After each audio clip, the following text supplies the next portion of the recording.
So happy to see everyone. Welcome to our Global Heart Resonance call. We're here today. It's February 5th.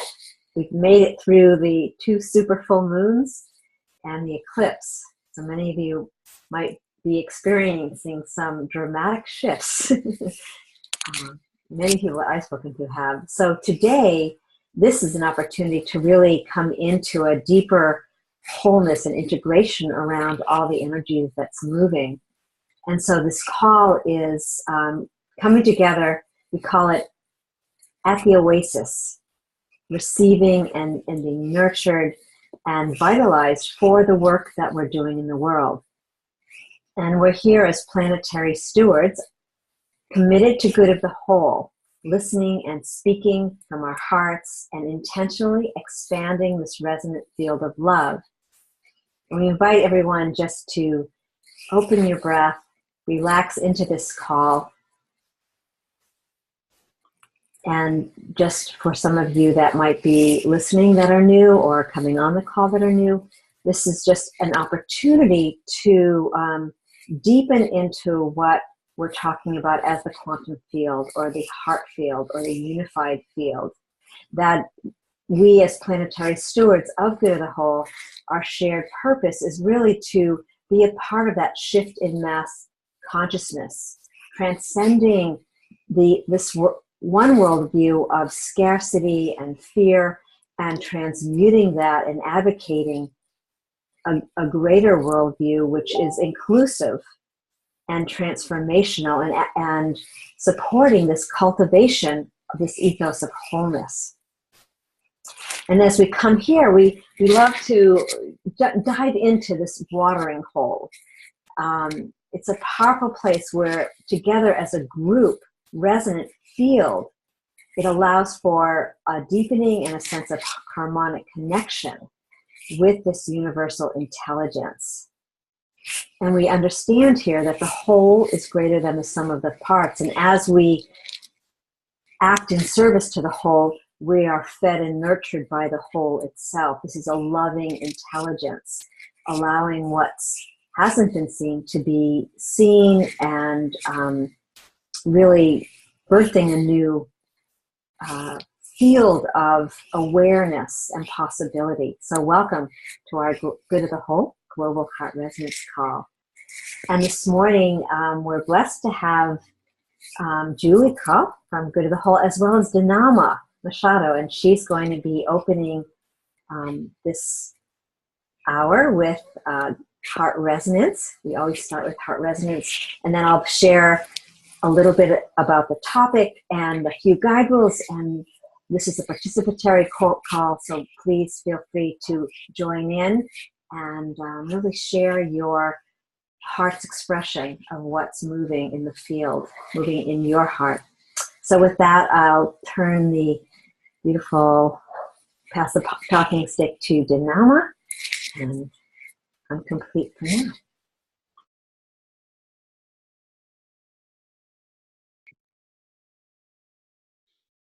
Let's all take a deep breath and feel the frequency of our wholeness.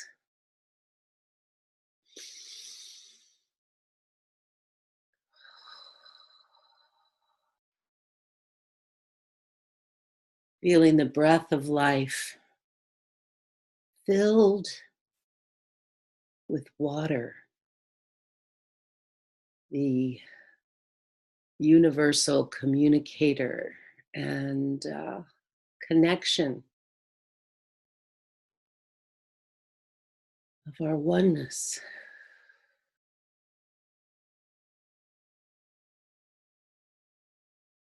And in this deep breath of wholeness, we source our knowing.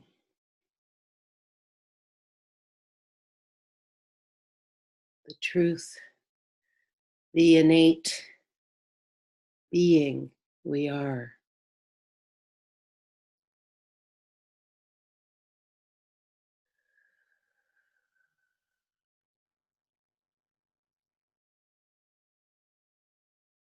And in this place, consciously co-create from our peace within. And so it is.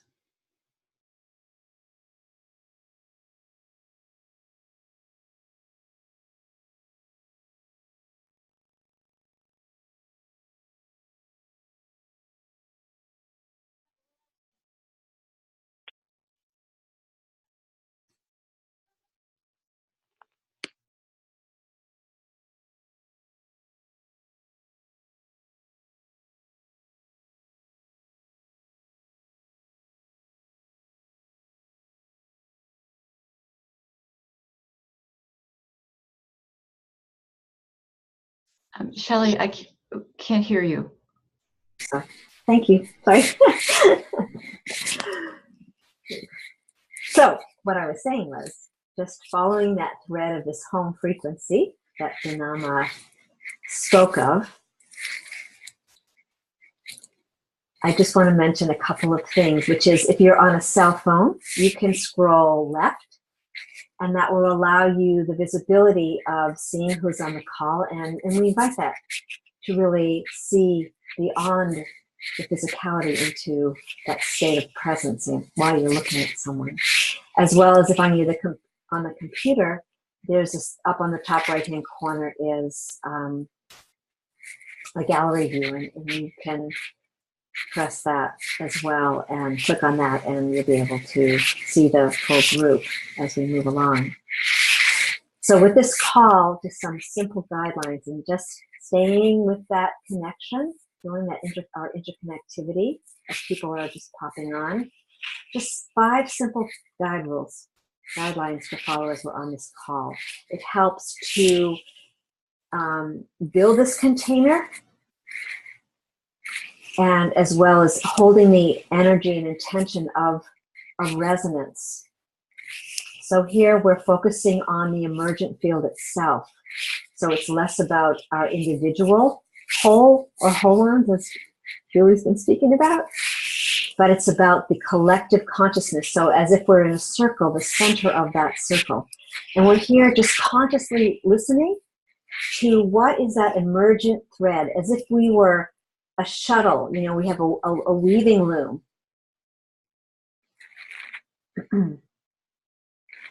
And that we're just tracking that shuttle of information that's being shared, tapping into that, and moving and being in present time with that. Speaking from your essence to the heart of the whole, as I've been speaking about, the field informs us. So if we're sitting there thinking about what we're going to say next, we're actually not open to receive. And so the invitation here is to just relax into your body and just wait for that sense of knowing that it's time for you to speak forth.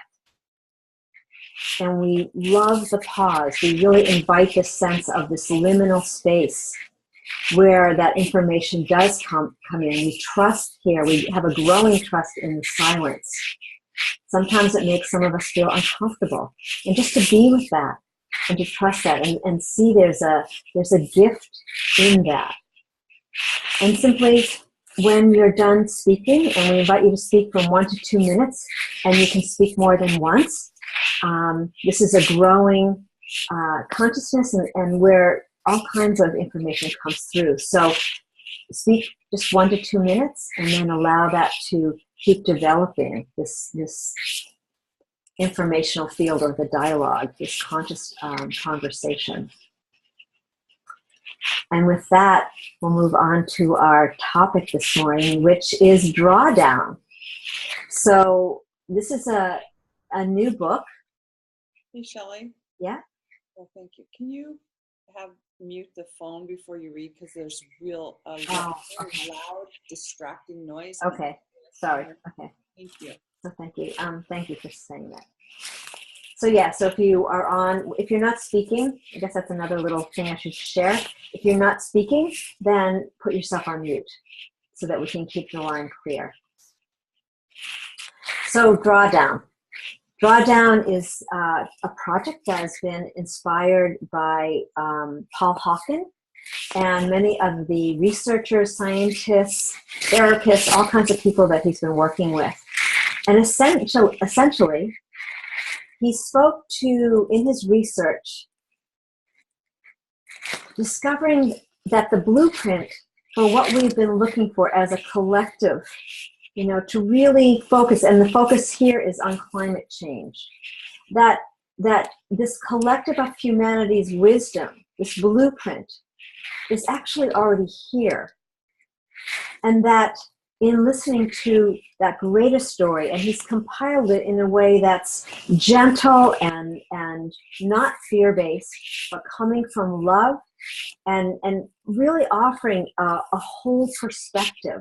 But today, we're not so much focused on the book as we're focused on the inner directive of the feeling behind the shift from that sense of desperation and overwhelm. Even some of us who are planetary stewards have experienced a sense of overwhelm or grief, and not knowing how we can shift and really serve the earth. So I'm going to just read something into the field, and I just really love this. So this is from Paul Hawken, quote, a part of an interview. Humanity, you're going down the wrong road. Can you slow down? It doesn't change the road you're going on. It just changes the rate at which you're going down the wrong road. It seemed to me that we needed a new mean, and that should be reversal, from reduction to reversal. That's what Drawdown is all about. And this understanding that this call to wholeness, this focusing our pure intention, building this coherent field of love and possibility, is what we're tapping into today. Because to some of us, reversal, those of us who've been working with indigenous wisdom, it's not necessarily a reversal. It's a remembrance of our natural, innate relationship with nature. And what was really cool, there's a call that sometimes happens, it happens every Monday before this call, and we focus on the same intention. And what was showing up there this morning was this experience of spontaneous upgrades, how we're also in this very fast-moving field and adjusting our bodies, shifting our zones of comfortability, shifting those agreements. So this is all a part of that shift from, understanding the sense of reversal. We are whole beings. We are innately whole beings. So with that, I'm just going to read one more response to the book, and then we'll just open the call and really trust what's moving here. The biggest anchor dragging behind this vote isn't climate denial or even indifference. I suspect the almost unspeakably deep defeatist conviction that no response really matters because we are already so thoroughly screwed. I'm vulnerable to that despair at times, and maybe you are too.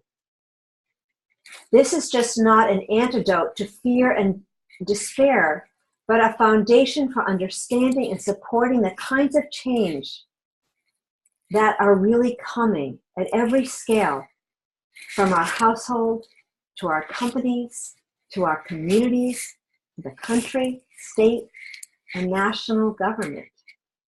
This is a quote by Ron Meeder. So allowing ourselves to open. Here we have a crystalline talking stick, an invisible one today. And we pass that forward. And as you feel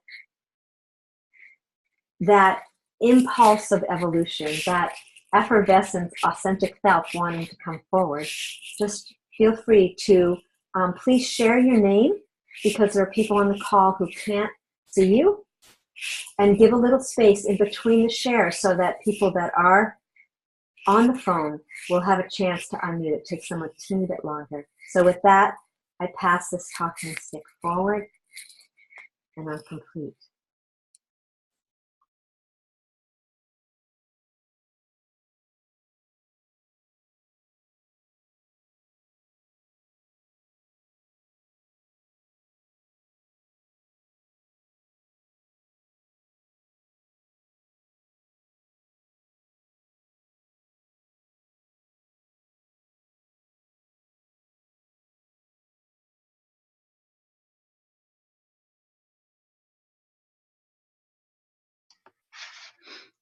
Hi, everyone. This is Joey Borisseau. Are you able to see my picture? Because I'm confused about this profile thing. Oh, no, your video is not on right now, Joey. My video's not on. Oh, okay. Thank you. But it's a gorgeous picture. Here we go. Oh, isn't that nice? Thanks. I really apologize for being late. I wasn't planning on coming today until I saw the topic for today's conversation. And if I've understood the topic correctly, this is what I've been working on for the last 6-8 weeks, nonstop. So, did I say my name? Sorry, Shelley. It's Joey Borisseau. Oh my. One of the things I've been realizing is how much, as a human, in our human condition, that we have been taught to rely on others to fix our problems. It starts with the government, it starts with school, it goes to the political arena, it goes to our food, it goes to medicine and so forth. And if you're like me, I pulled way back from the medical community, even though I live in an assisted living community that requires that I go to doctors in order to prove that I need to be here. So it gets to be a little crazy. But there are 4 areas that have really been hitting me, and I believe circumstances bring us exactly what we need. And believe me, they're giving them to me right now. I live with 135 people, including staff. Excuse me. And there is no one here who is participating at this level of awareness. Most of the people are pretty good middle America Bible thumpers. So I went and watched one of the Bible programs for about 6 months so I could learn some of the passages and be able to talk with people here. And one real quick thing is that I happened to turn it on by accident this morning, and they were talking about one heart. And I thought, oh my gosh, they're talking about one heart too.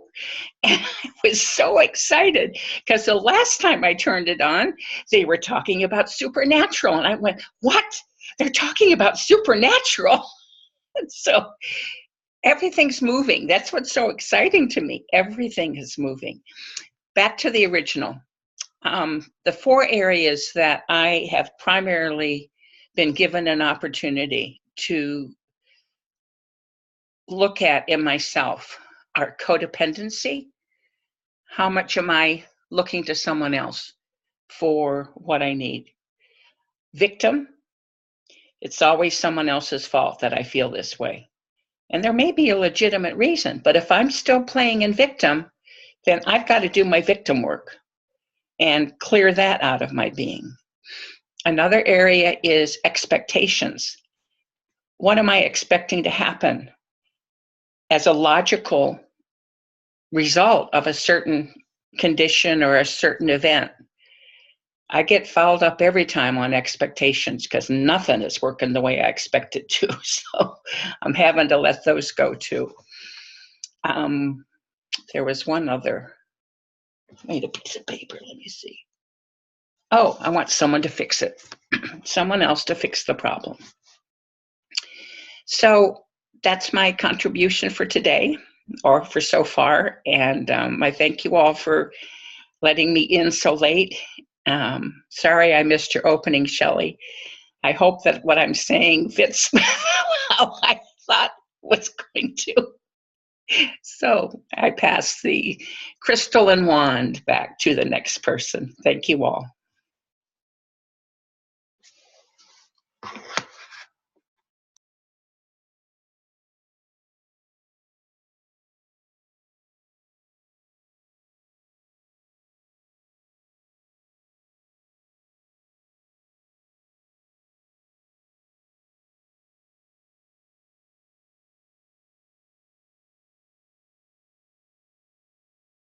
May I take the talking stick? Yes, absolutely. Just keep that flow going. Absolutely. Jump in. Okay, thanks. I had to say that I really resonated to what Joy was saying. As a resident of Flint, Michigan, the sense of victimhood, somebody's got to fix it, codependency, all of those things really resonate with the environment here. And much like Joy, I too am working on maintaining my center so that that does not become a part of my being and experience. So I wanted to let Joy know that I hear her loud and clear. Thank you. And pass the talking stick forward.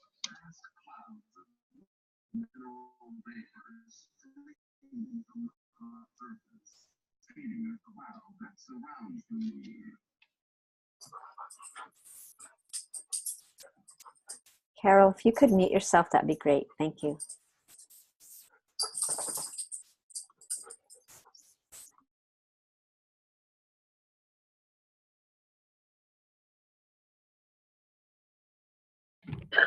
Hi, this is Kathy Roberts.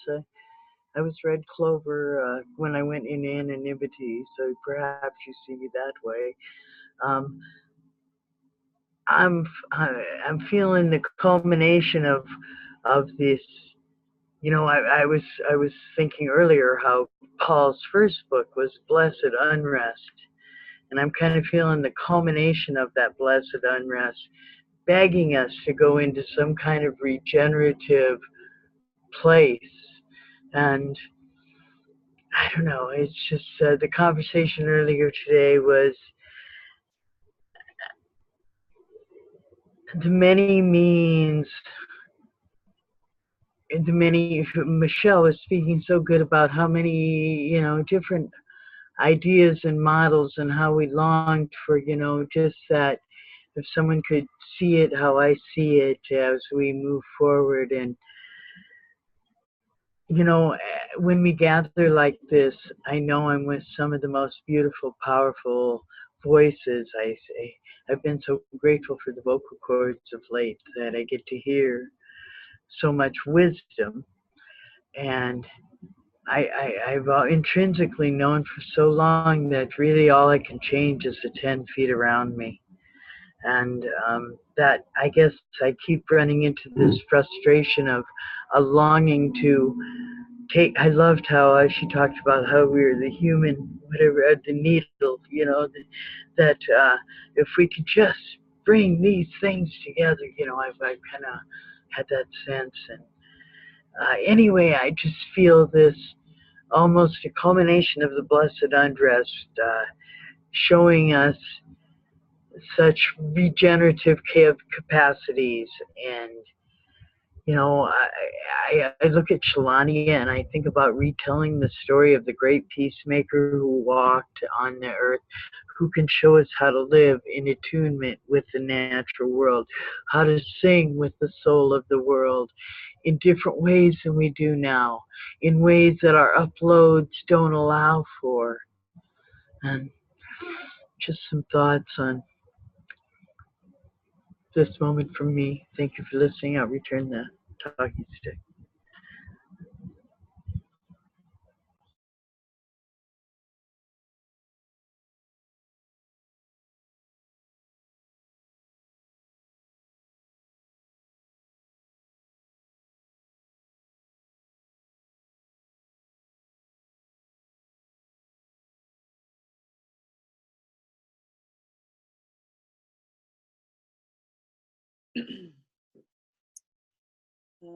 Just musing on this theme and trusting the impulse of creation that's moving through us to really raise our collective consciousness, and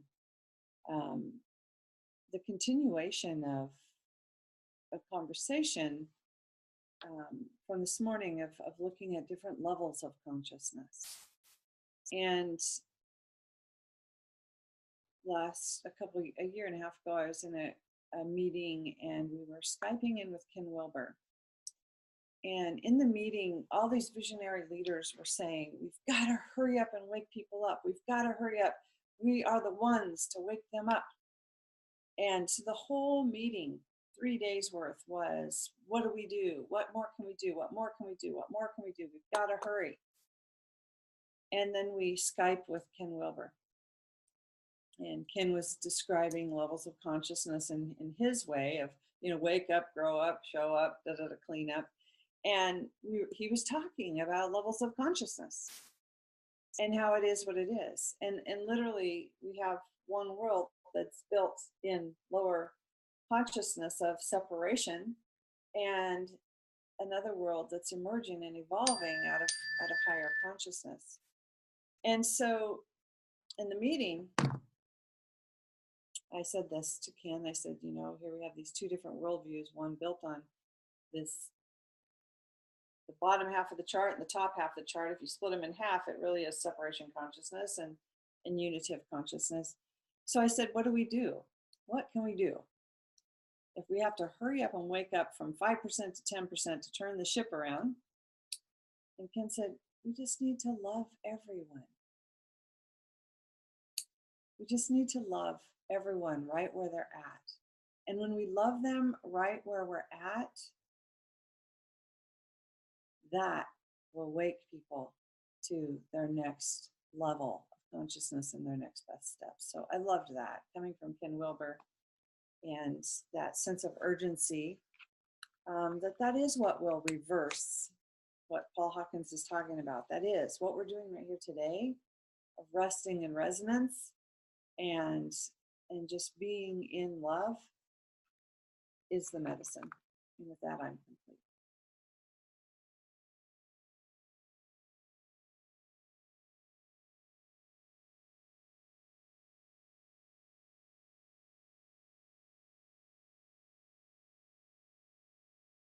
I will take the virtual talking stick. Thank you. This is Linda.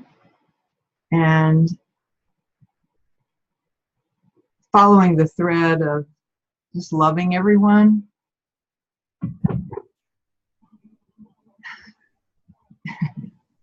it's a great reminder, and it's a practice, and it's easy to do when we really get out of our ego and step to the true essence, because love is what we are.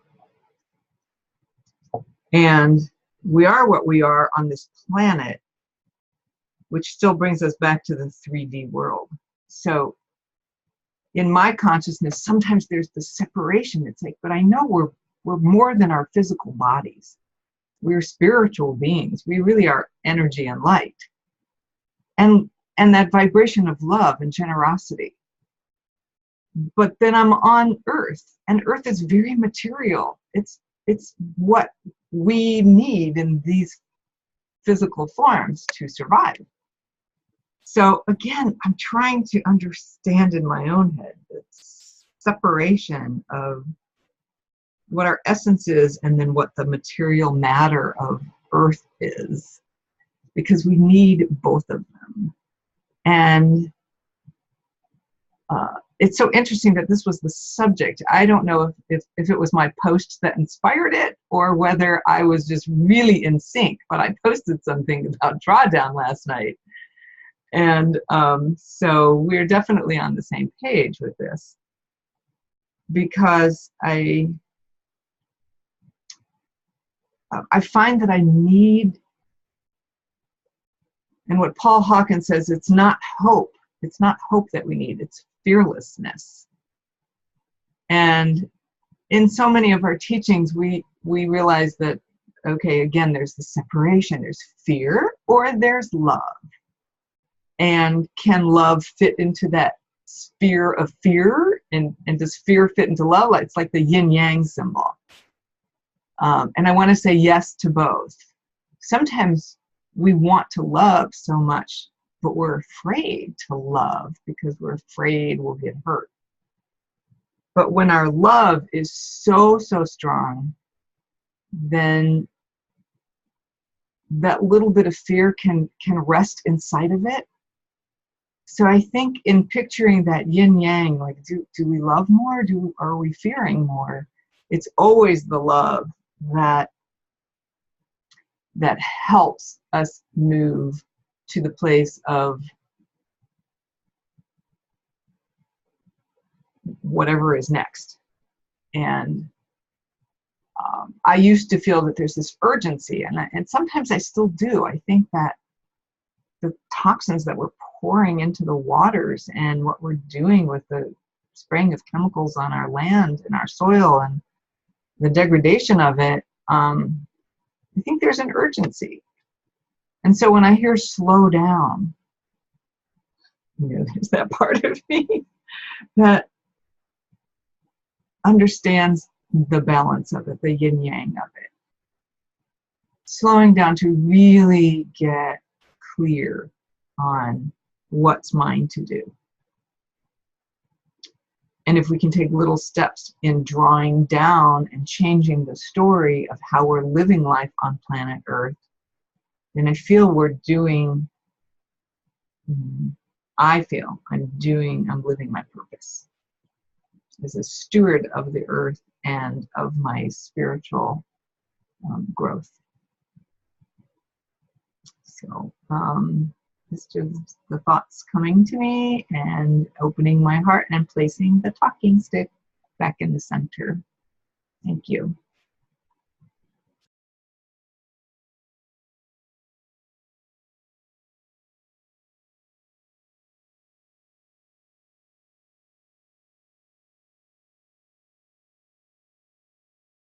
This is Shalania, and I'll pick up the crystalline talking stick.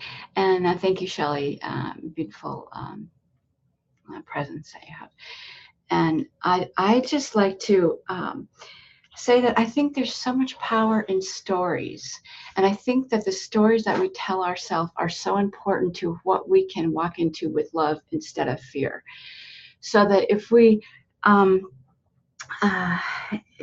if we can really know instead of believe, or I love the concept of remembrance, because from my perspective, we all have, it's not set, there is no separation. So we all have that seed of greater consciousness, or that seed of love, the seed of the ability to provide the solutions to all the problems that we currently find ourselves in. And that I'm beginning to just feel that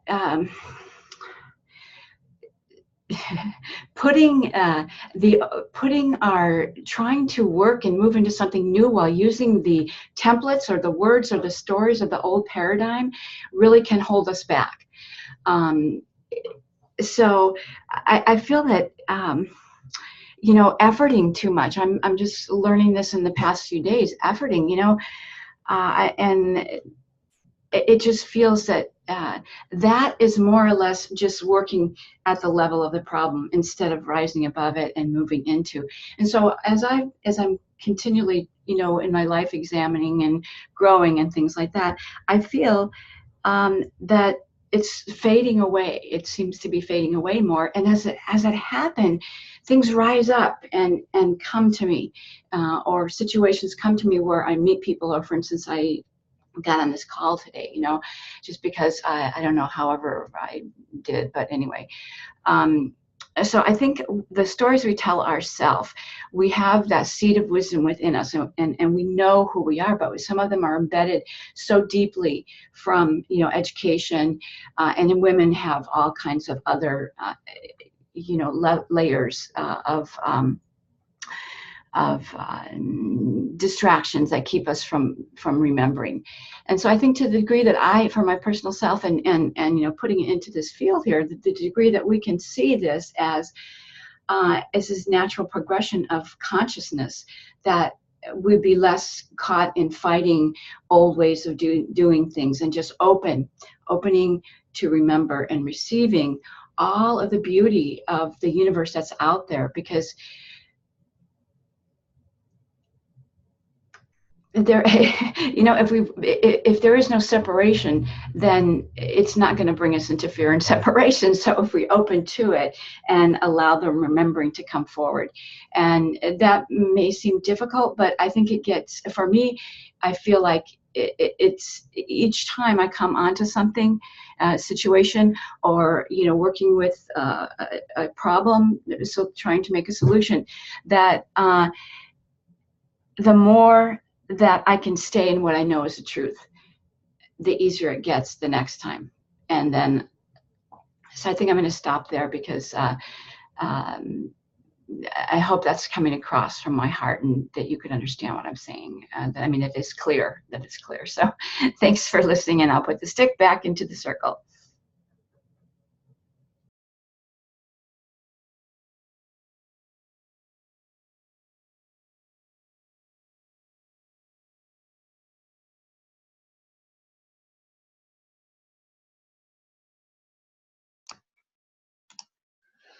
Hi, Shalania.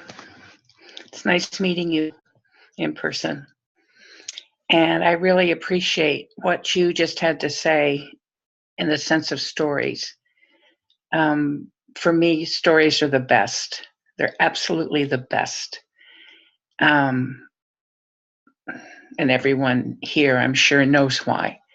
You can get the whole feeling and genre that works all around and flows around the example that may never even be stated directly, that could be very indirectly stated. One other thing I would like to say to this state of love is that, even though I kind of jumped in here with several examples of issues, which takes it into the 3D, one of the things, when I'm clear enough, is that I've been able to reduce it to love and not love. And by not giving a label to whatever the human condition is, I don't get attached to the drama that goes along with it.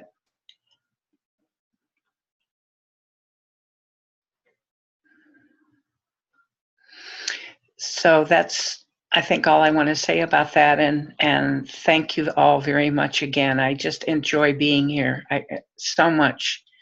So I pass the crystal wand back.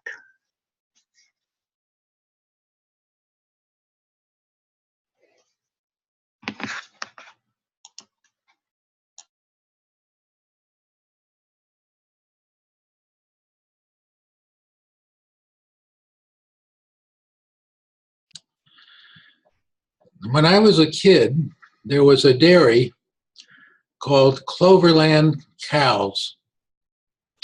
And their motto was, "Our milk is from contented cows." Another dairy came along and said, "Our milk is not from contented cows. our cows are anxious to do better. And I think it says something that anxiety can be a very good friend. It's, as we were told, anxiety, fear, perhaps crises, are a driver of change. And the issue here is, what can we do to change?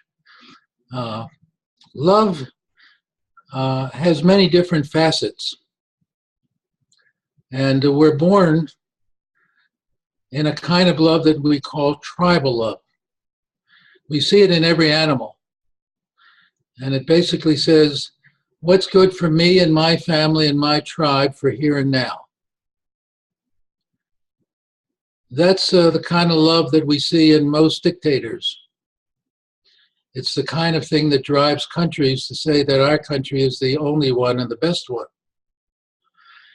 It's what Einstein told us is the reason we're about to kill ourselves and commit species suicide, because he said when we create a weapon that has ultimate destructive power, that destroys everything when it's released in mass, that there will be no second chance.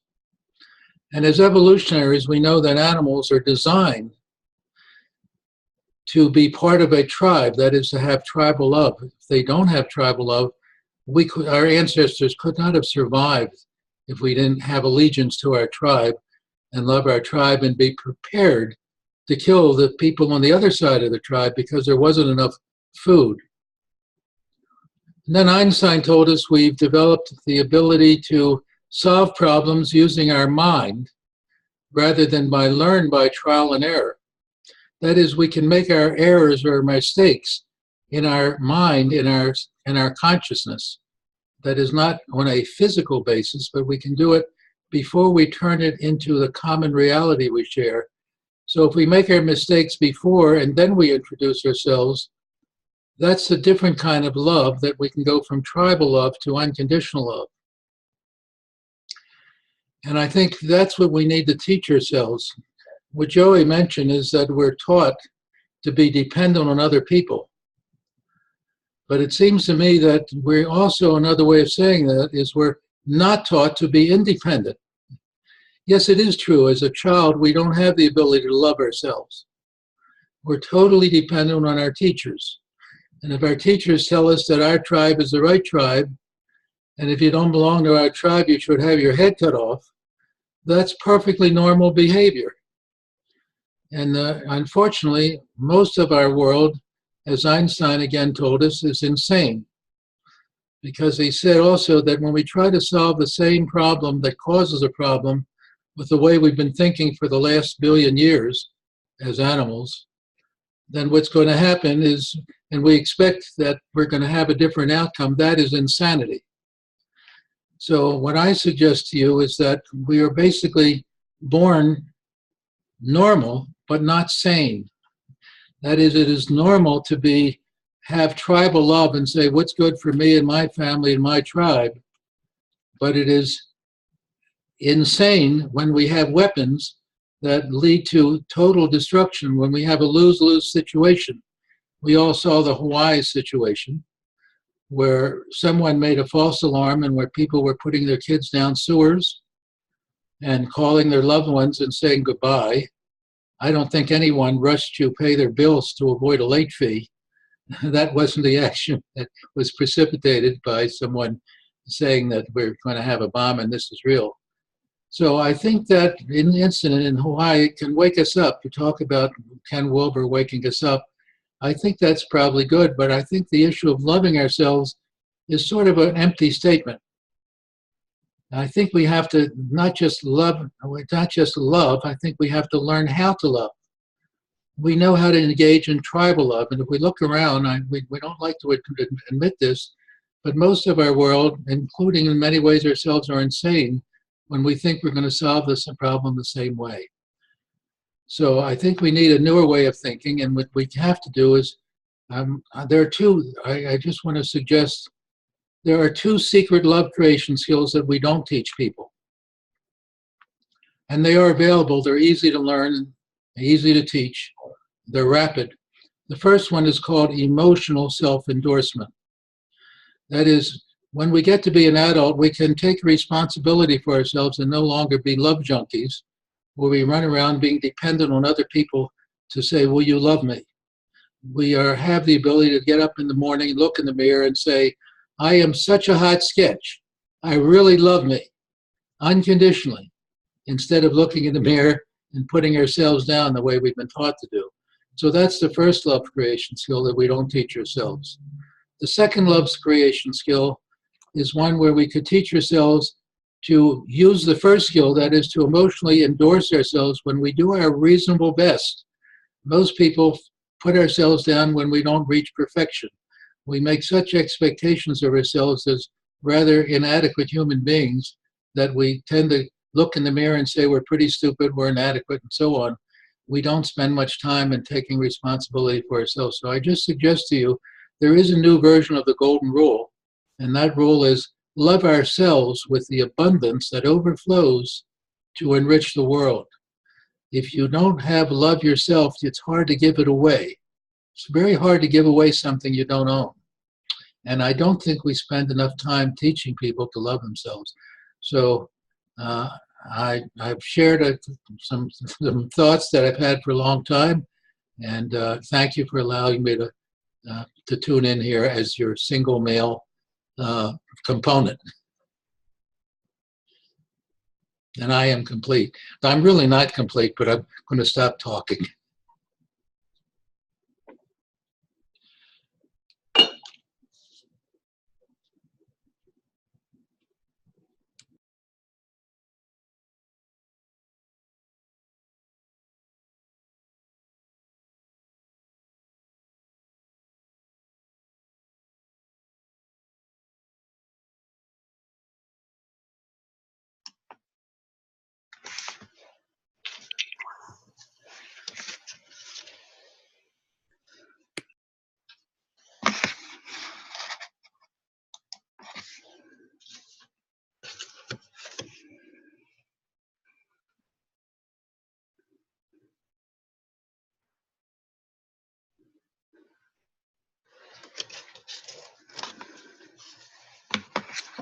Einstein is my hero as well, Joey.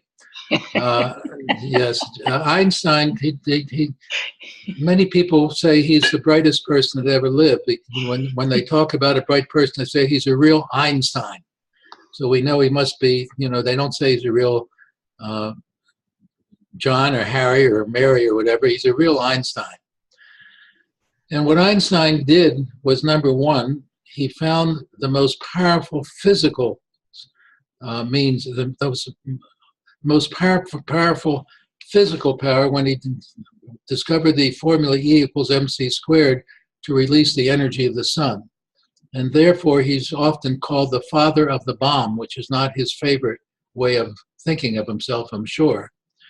But what he also told us was the cause of peace. He said the only way will we create world peace is we have to teach ourselves a newer way of thinking. And unfortunately, most tribes have listened to his E equals mc squared formula, and they're pursued making bombs and listening to the E equals mc squared formula. But no country or no one, as far as I know so far, has listened to his statement, we must teach ourselves a newer way of thinking. So it's one thing to say we've got to love ourselves, but I think there's another way of saying we've got to teach ourselves how to love ourselves, instead of teaching ourselves, as we mostly learn when we're children, that if you love yourself, you're egotistical and self-centered, and you should never do that. We basically teach people from the time they're born that your own love only counts if it comes from other people. So we have many women running around saying, I've got to get love from a male or a peer, and many males are saying, I've got to be macho, I've got to have big muscles, be captain of the football team, and all the kind of macho stuff. And where is the source of the problem? I would say the source of the problem is we are the source of the problem because of the way we teach people. We spend a lot of time talking about other people and how to change other people. But if we recognize that we create the problem because we don't teach ourselves the basic skills that teach people to love themselves. So again, I know Shelley's going to jump on me. I've taken more than my 2 minutes, but so be it. I accept my punishment, whatever it would be. And I'm again, I say I'm still not complete, but I am going to stop.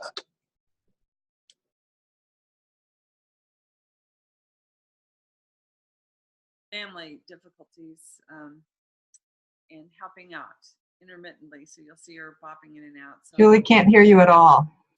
you can't hear me at all. So quiet. Is it better if I talk really loud? If I turn my volume way up.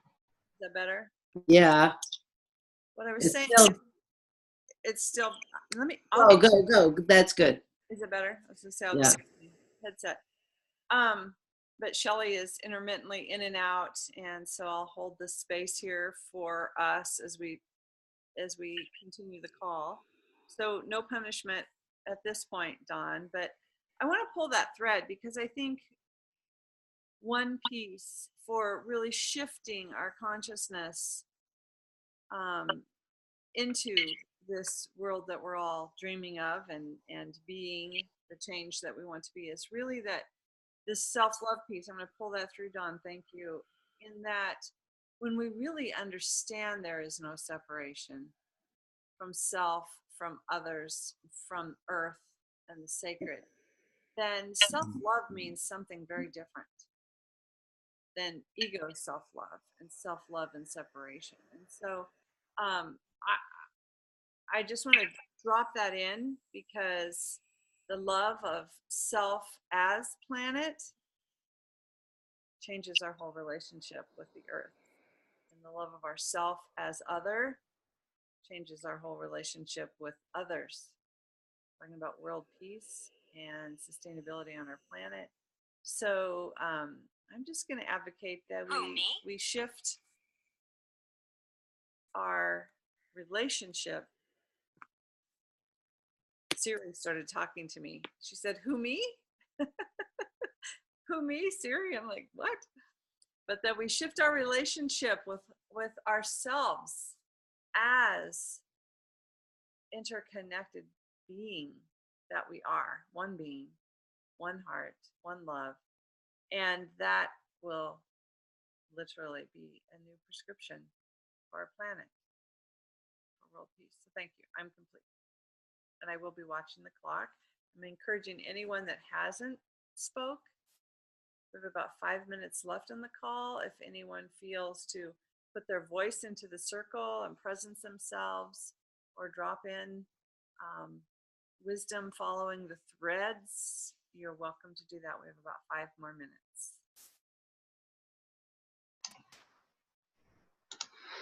This is Dina, and I see the thread we began in our earlier conversation as bringing us more powerfully to the present moment. There's the new way of thinking, perceiving, sourcing information. Be in the present moment. There's the calm. There's the clarity. And choose from that place mindfully.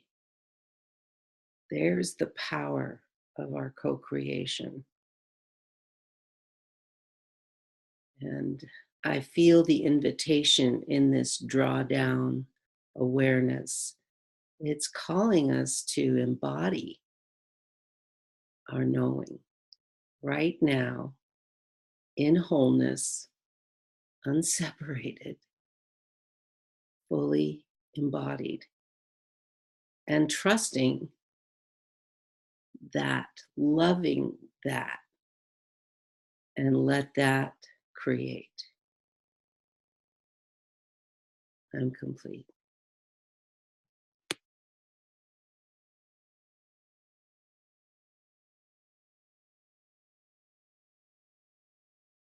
And I just want to allow the pause of silence so that those that haven't been able to put their voice into the circle, there's still a few more if they want. So we'll just pause in the silence and allow others to presence themselves.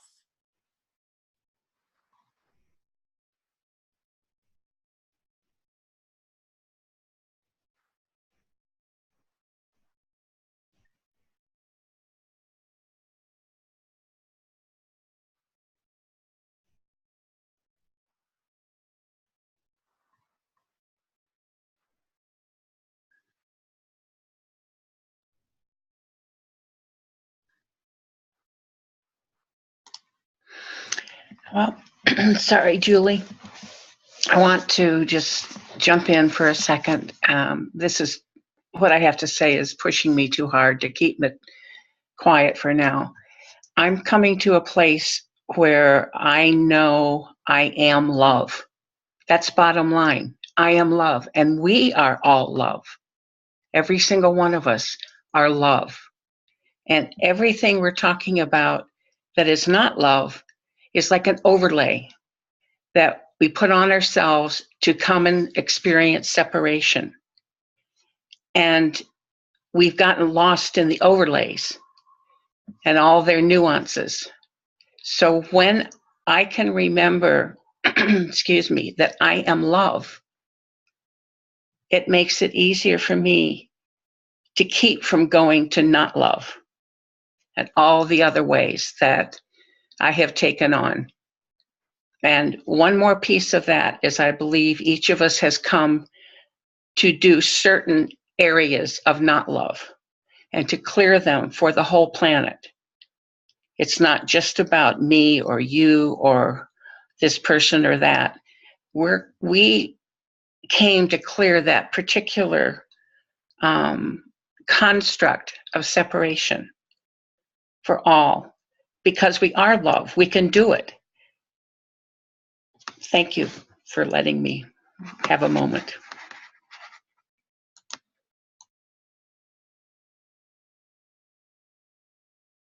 Let's breathe into that. We are love. And in the silence, as we're closing here, let's just take a moment and send love, our love, being love, to Shelly's mom. Shelly and Shelly's mom. There she is. Shelly, we're sending some love to your mom. Okay, so let's just all take a couple breaths and just send Shelly's mom some love.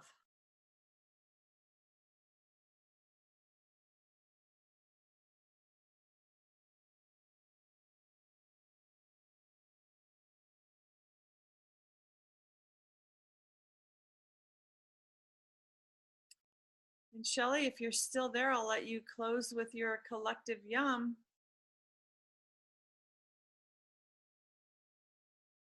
She may or may not be here. Well, what Shelly likes to do traditionally on this call is to have everyone unmute themselves. And we will close. Thank you for being here. It was a beautiful call. There's so much important juice here when we're talking about the planet and we're talking about this love piece. So thank you for dropping all of those important threads into this conversation. So if you want to unmute yourself, and Denama, you start us in the yum, because I am not the yum girl. And Linda, you second that, and you can't hear me anyway, right? So We can hear you. Yum, yum, yum, yum. Love to all. Love to all. Yay! Shelly, yum, yum, yum, yum. Love you, love you. Love you. Thank you, Mom and Julie and everyone. Love you. Love you. Can't See wait you to soon. recording. yeah.